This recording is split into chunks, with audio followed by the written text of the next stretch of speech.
Labadiena, ponios ir ponai, labadiena visi garbūs svečiai susirinkę šiandien vėl prie Raudonės pilies į tradicinę Panemunių žiedai šventę. Labai greitai metai prabėgo ir vėl paskutinį pavasario savaitgalį Panemunių žiedų šventė sukvietė iš viso pasaulio Raudonės pilies tikrus gyventojus, tuos, kurie saugo ir puoselėja šias gražias tradicijas, sugrįžti prie Raudonės pilies, kuri atgyja.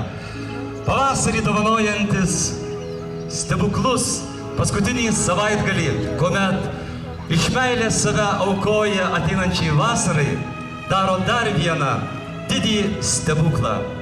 Atgyja pilis, atgyja tradicijos, atgyja istorija. Ir šiandien mes visi tampame tos gražios istorijos dalimi.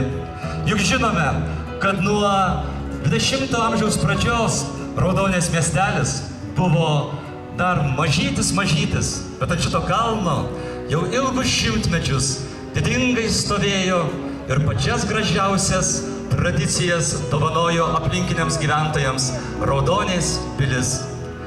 Daug turėjo savininkų ši pilis, daug kartų deginta, griauta, vėl atstatyta, ji visuomet alsavo gyva kultūra.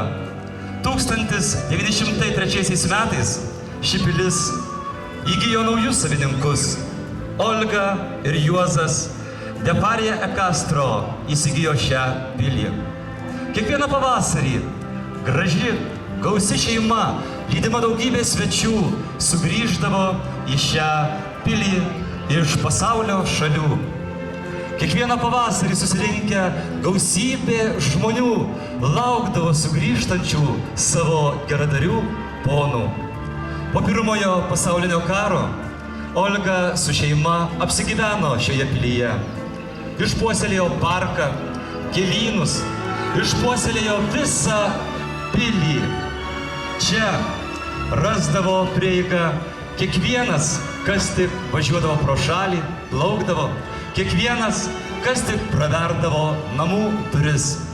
Šios gražios, laikui nepavaldžios tradicijos išliko ir iki šiol.